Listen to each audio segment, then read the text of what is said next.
Hey everyone, welcome back. Today we're going to take a look into Lussie, one of the few supports that we have in the game and my favorite so far. Despite being an A rank agent, Lussie can both increase your allies' damage output, but also dealing a good amount of damage herself. In this video we're going through her mechanics and best options for your builds, so you can understand her true potential and start using her in your teams. Lussie is a fire support agent that can increase your allies' attack, while also dealing some damage thanks to her summons. From all the three different A-rank support agents, Lussie sits in the middle when it comes to total base attack. This is really great for Lussie since her attack buff is based on her attack. However, unlike all other support agents, Lussie's support potential is actually tied to her special attack level and not her core skill. I'll start the kit explanation by going over her special attack since it's the main aspect of her kit. Her special attack has two different variations. If you tap the special attack button, you will launch one of your summons as a line drive, while holding the special attack button will instead launch one of your summons as a fly ball. When they touch an enemy or a wall, they explode, dealing fire damage. Explosions for your X special attacks will also trigger a quick assist and the cheer on effect for all units in your team, which is a buff that increases combat attack based on Lussie's out of combat attack.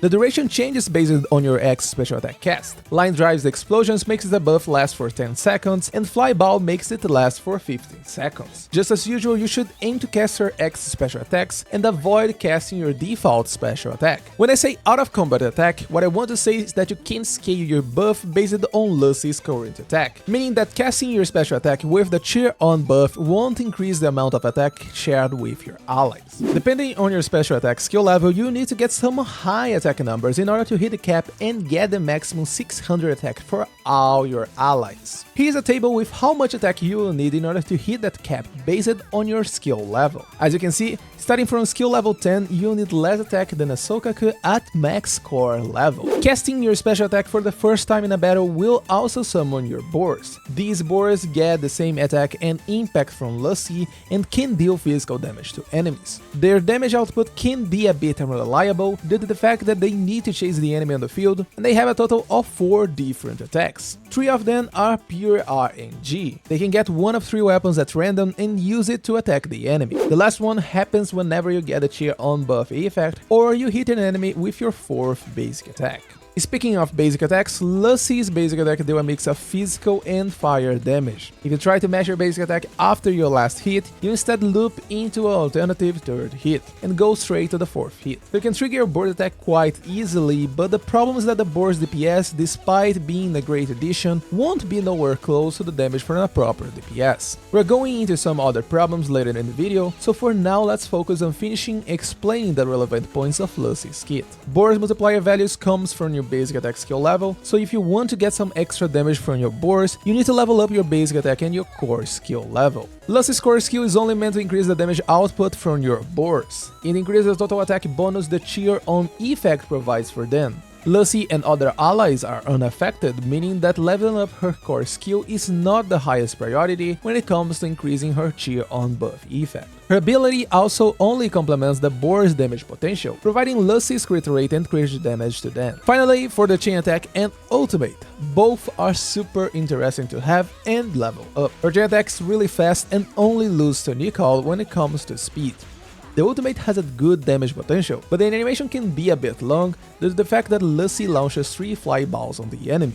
Since you'll be building a lot of attack and maybe crit rate and damage as well, Lussie ultimate can actually deal a decent amount of damage. Just like all other support units in this game, hitting an enemy with a chain attack or your ultimate will trigger a quick assist, and your ultimate also provides energy for your other squad members. So in the end, you should focus on leveling up her special attack first. This should be your top priority since it lowers the amount of attack you will need to reach the maximum value for your buff. After that, you should level up her core skill, followed by chain attack and basic attack. Dodges and assists can be somewhat skipped since there's no benefit in using any of these for damage or daze over other units. Now we're going to talk a little more about Lussie's Boars, since they make a good portion of Lussie's DPS contribution. Boars are summons from Lussie, and as I said before, they can attack the enemy dealing physical damage. But the problem is that they don't build anomaly on the enemy since they only share Lussie's attack and impact stats. Everything else seems to be at 0. I tested using a physical damage disc on Lucy, and the Boars damage has not increased at all. Penetration also had no effect on them, so while Lucy can benefit from elemental damage stats and penetration, the Boars cannot benefit from these.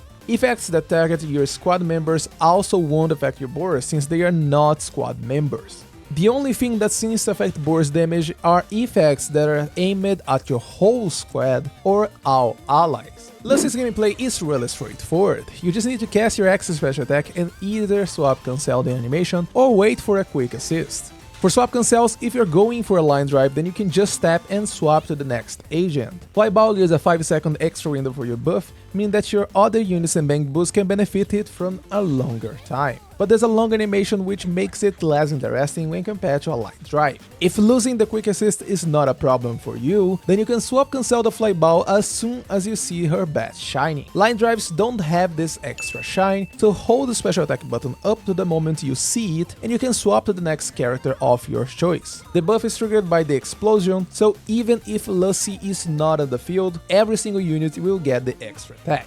If you want to get closer to 100% uptime on Lucy's buff, then going for flyballs should be your top priority, since it leaves you with a higher uptime per cast. Just keep in mind that you need a good amount of energy regen, since every X special attack costs a total of 60 energy. The other option is to focus only on your burst rotations, so you can field a stun agent for a longer time and save Lucy's energy for burst windows only. This makes Lucy's field time almost non-existent, since all you're going to do is finish a chain sequence with Lucy and cast your X special attack. Since support agents' chain attacks also trigger quick assist, you can benefit from everything at the same time. You get Lucy's buff for your burst rotation, a swap cancel to get your DPS in the field as fast as possible, and a quick assist for extra damage and also trigger related effects. Either you're going for 100% uptime using flyballs or focus purely on stun windows, Lucy Boars make a huge part of Lucy's damage contribution. That being said, Lucy Boars pretty much only scales with your attack, impact, crit rate, and crit damage. That's assuming you are activating her additional ability. They also won't benefit from Lucy in combat additional stats.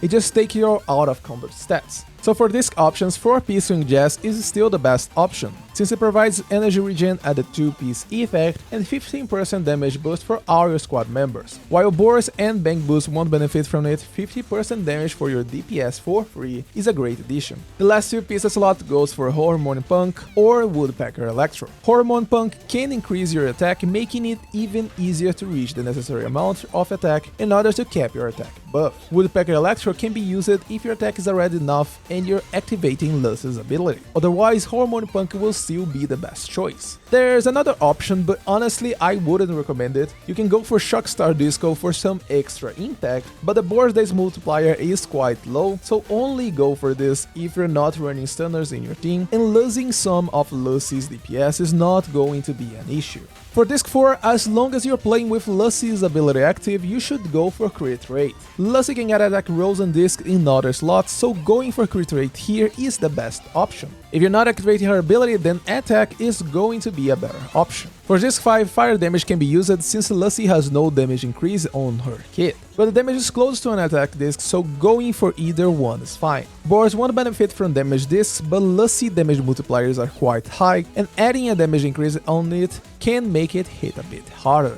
Disc 6 is the most flexible one, but remember that your first priority is to get enough attack in order to maximize Lucy's buff. If you can get the necessary amount without an attack Disc 6, you can go for energy regen if you're having problems with your X special attack casts, or impact if you're looking for some extra days for your Boars. If none of these options catch your eye, then feel free to run on attack disc here since it's the best option for dealing damage. Weapons can be a bit rough since Lucy and her Boars cannot fully benefit from most of the available support engines. Her signature is going to be the best option since it's really easy to keep 100% uptime on max stacks. Boars will benefit from the extra attack, and it also offers energy regen as its secondary stat, meaning that you can fit more attack in your Disc 6 over energy regeneration. Whipping Cradle can be used due to its higher base attack. And while the Boars can deal increased damage to enemies thanks to its effect, the Boars themselves cannot apply or refresh the effect, meaning that Lucy should be the one staying on the field. While Lucy and the Boar damage get a little increase over her signature engine, your other units won't be able to benefit from it at all. This makes Whipping Cradle even worse than her signature, since Lucy is still a support unit after all. Other A-rank engines can be used for the extra stats, but effect and support capabilities wise, they won't even get close to her signature option. If you don't have any of these, then Mark II and Mark III are going to be your best options. Mark II will give increased anomaly mastery and proficiency for your squad members, so it's a great addition for anomaly-based squads. Mark III gives combat attack for your squad members, but the secondary stat being HP is not a good thing. Without any form of energy regeneration, chances are you'll find problems keeping up your energy available for X specials, and being a B rank engine means its base attack is lower than other options. So you need to take care and adjust your discs depending on the situation. For team compositions, we're not going to talk too much about it since she's a support character. You can fit her in anything, since flight attack is always a good addition. Even anomaly-based teams will benefit from this attack, so running her with Piper, for example, is super viable. Running her without activating her additional ability is also completely fine. Just remember that in this case your Boars won't benefit from your crit stats, so focus mostly on attack and the regeneration and maybe just some impact. For her Mindscapes, we have a lot of interesting things here that can solve some problems and increase your damage potential. Her first Mindscape helps you with energy regeneration. Each boar can generate 2 energy velocity every 15 seconds. This means that you can get up to 0.4 energy per second once you get this Mindscape.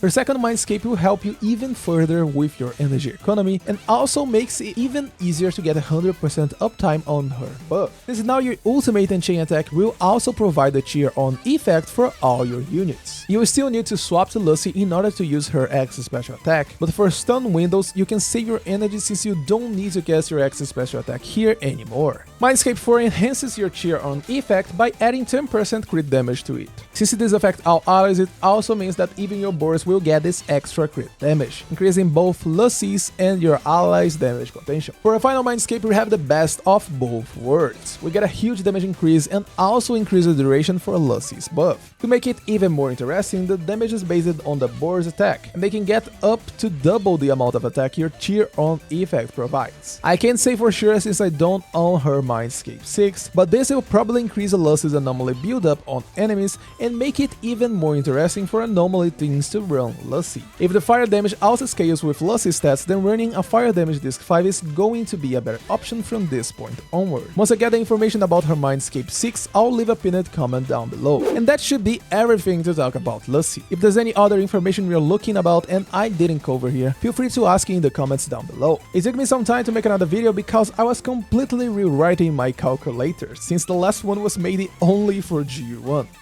From now on, things should go faster, so expect more videos about Zenless really soon. If you like what you saw, remember to leave it a like, and if you're looking forward to more Zenless related content, consider subscribing as well. As always, thanks for watching, have a beautiful day, and I'll see you in my next video.